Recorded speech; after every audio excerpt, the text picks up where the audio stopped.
Good morning. Today we are going to talk about how to make an effective resume. But before we do that, we must understand what a resume basically means. It is a 1 or a 2-page representation of yourself, and it directs a reader's attention to those aspects and background that are directly or indirectly relevant to to a particular person. It is basically a means of selling yourself to the interviewer. It is actually a passport for getting your job. Now, we should talk about what exactly a resume depicts. It provides a clear summary of your working history for a specific job. Now, this could mean that if a person is applying for a management job, he should write down some managing skills in his resume. And if a person is applying for a technical job, he must have some technical skills in his resume. It also reflects your personal characteristic and highlights your skills and achievement and abilities very clearly. And the most important thing, a resume doesn't get you a job, it gets you an interview. Now my friend Kavish Bhandari will continue the presentation. Now we'll be talking about some of the important details of a resume.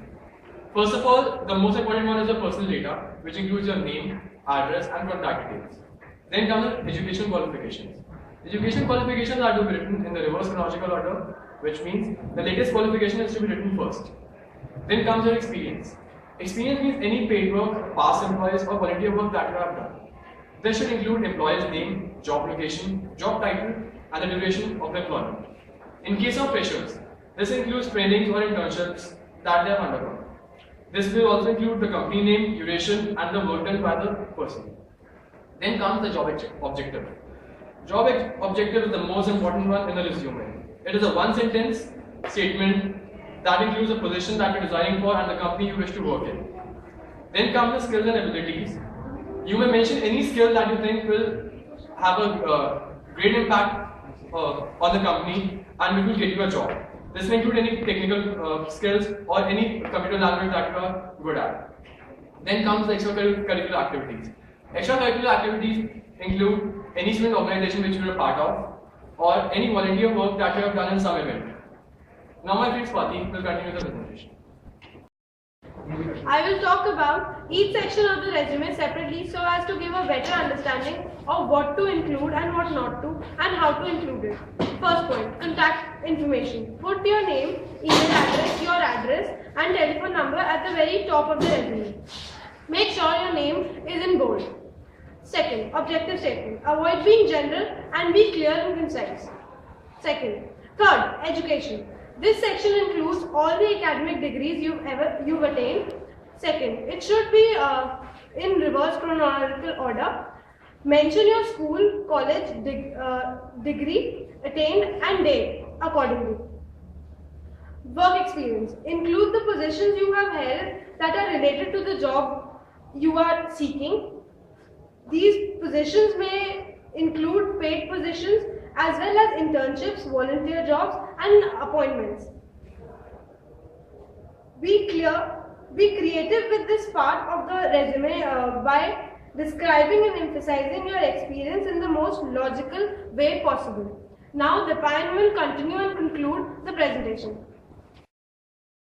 I would now like to talk about some of the important tips in resume making. Number 1, know the purpose of your resume. Some people write the resume as if they are aiming to land a job.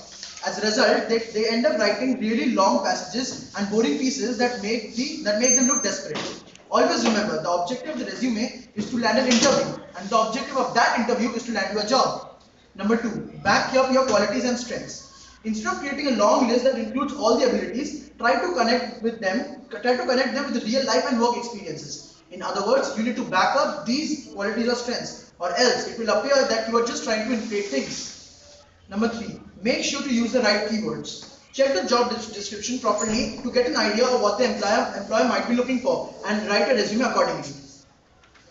Use bullet points. No employer will have the time or patience to read long paragraphs. So use bullet points for short yet effective sentences. Last point, proofread.